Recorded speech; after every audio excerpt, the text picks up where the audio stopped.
नमस्कार आदाब दोस्तों। तो चलिए आज हम फिर लाए हैं देश दुनिया की तमाम छोटी बड़ी ब्रेकिंग न्यूज। तो खबरों को स्टार्ट करने से पहले आपसे छोटी सी रिक्वेस्ट है दोस्तों, अगर चैनल पर नए हैं तो चैनल को सब्सक्राइब करें, नोटिफिकेशन को ऑन करिए और वीडियो को लाइक करें, अपने दोस्तों के साथ ज्यादा से ज्यादा शेयर करें। तो आज की सबसे पहली और बड़ी खबर में आपको पश्चिम बंगाल की मुख्यमंत्री ममता बनर्जी ने मंगलवार को दिल्ली में हुई विपक्षी गठबंधन की चौथी बैठक के दौरान पीएम मोदी के खिलाफ वाराणसी सीट के लिए इंडिया ब्लॉक के उम्मीदवार के रूप में कांग्रेस नेता प्रियंका गांधी का नाम प्रस्तावित किया है। टीएमसी सूत्रों ने इंडिया टुडे को यह जानकारी दी है। साल 2019 के लोकसभा चुनाव में भी पीएम मोदी के खिलाफ वाराणसी से प्रियंका गांधी की उम्मीदवारी की चर्चा ने जोर पकड़ा था, लेकिन तब ग्रैंड ऑल पार्टी ने हाई प्रोफाइल सीट के लिए अजय राय को मैदान में उतारकर इन अटकलों पर विराम लगा दिया था। इंडिया ब्लॉक की बैठक के बाद जब ममता बनर्जी से वाराणसी से प्रियंका गांधी की उम्मीदवारी के बारे में पूछा गया तो उन्होंने कहा कि हम लोग सब कुछ नहीं बता सकते हैं। जो बात हुई है गठबंधन की चौथी बैठक में टीएमसी सुप्रीमो ममता बनर्जी ने भी इंडिया ब्लॉक के सदस्यों से 31 दिसंबर 2023 तक सीट बंटवारे को अंतिम रूप देने का आग्रह किया है। सूत्रों ने कहा कि इस बात पर काफी हद तक सहमति बनी कि राज्य स्तर पर सीट बंटवारे को दिसंबर के अंत तक और अंत में शीर्ष नेतृत्व स्तर पर जनवरी के दूसरे सप्ताह तक अंतिम रूप दे दिया जाएगा। महाराष्ट्र की राजधानी मुंबई में सुरक्षा कारणों से 20 दिसंबर से लेकर 18 जनवरी 2024 तक धारा 144 लागू करने की घोषणा की गई है। यह 20 दिसंबर की रात 12 बजे से प्रभावी होगा। ग्रेटर मुंबई के पुलिस कमिश्नर ने यह आदेश जारी किया है। आदेश में बताया गया है कि ऐसी आशंका है कि आतंकी और देश विरोधी तत्व हमले के लिए ड्रोन रिमोट से चलने वाले माइक्रो लाइट एयरक्राफ्ट पैराग्लाइडर का इस्तेमाल कर सकते हैं। आदेश में कहा गया है कि बृहन मुंबई पुलिस कमिश्नर इलाके में वीआईपी को निशाना बनाया जा सकता है, आम लोगों की जिंदगी को खतरे में डाला जा सकता है, पब्लिक प्रॉपर्टी को नुकसान पहुंचाया जा सकता है। इसलिए यह जरूरी है कि बृहन मुंबई पुलिस कमिश्नर इलाके में कुछ प्रतिबंध लगाया जाए ताकि drone remote control microlight aircraft और पैराग्लाइडर से होने वाले संभावित हमलों को रोका जा सके। ऐसे हमलों को रोकने के लिए प्रतिबंधात्मक और सक्रिय कदम उठाने की जरूरत है। भारतीय किसान यूनियन के राष्ट्रीय प्रवक्ता राकेश टिकर ने केंद्र सरकार पर जमकर हमला बोला। साथ ही उन्होंने विपक्षी गठबंधन इंडिया के नेताओं को सलाह भी दी है।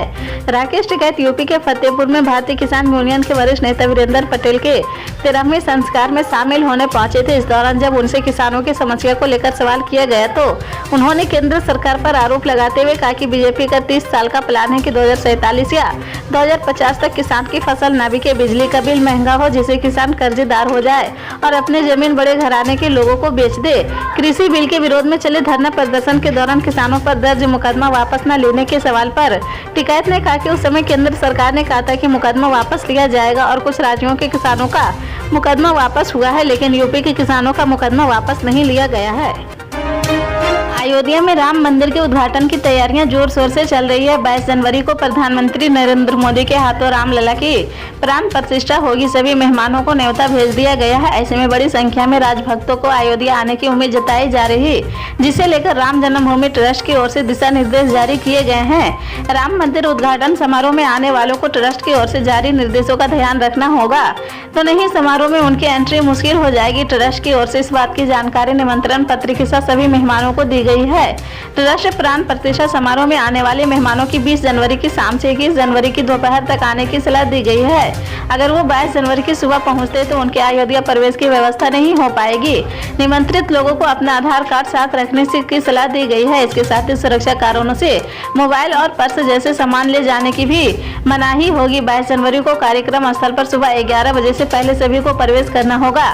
प्राण प्रतिष्ठा का कार्यक्रम 3 घंटे तक चल सकता है। इसके साथ ही कार्यक्रम स्थल पर पहुंचने और वापसी के लिए 1 किमी पैदल चलना होगा। अगर कोई चलने में असमर्थ है, अत्यधिक बुजुर्ग है या बीमार है तो उन्हें प्राण प्रतिष्ठा समारोह में न आने की सलाह दी गई है। वो फरवरी महीने में कभी भी आ सकते हैं। कोरोना वायरस संक्रमण के मामले को देखते हुए बुधवार को मध्य प्रदेश सरकार की ओर से आदेश जारी किए गए हैं। सरकार की ओर से जारी आदेश के मुताबिक प्रदेश में टीटीटी की रणनीति की टेस्ट, ट्रैक और ट्रीटमेंट का प्लान करते हुए व्यापक रूप से योजनाबद्ध तरीके से पहले की तरह संभावित रोगियों की जल्द पहचान और तुरंत इलाज की प्रक्रिया का प्लान किए जाने के आदेश दिए गए हैं। कोरोना के तुरंत नियंत्रण के लिए पर्याप्त ऑक्सीजन, सपोर्टेड बेड, आईसीयू बिस्तर, वेंटिलेटर सभी सुविधाएं सुनिश्चित किए जाने के आदेश दिए गए हैं। बता दें कि मालदीव की यात्रा के बाद गृह नगर इंदौर लौटे एक ही परिवार के 2 लोग हफ्ते भर के भीतर कोरोना वायरस से संक्रमित पाए गए हैं। स्वास्थ्य विभाग के एक अधिकारी ने बुधवार को यह जानकारी दी है। समूहित रोग निगरानी कार्यक्रम की जिला इकाई के नोडल अधिकारी डॉक्टर अमित मालाकर ने बताया कि कोरोना वायरस से संक्रमित पाए गए लोगों में एक 33 वर्षीय महिला और एक 38 वर्षीय पुरुष शामिल हैं। इसी तरह की पल पल के अपडेट जानने के लिए जुड़े रहें आप न्यूज के साथ। मिलते हैं अगली बड़ी खबर।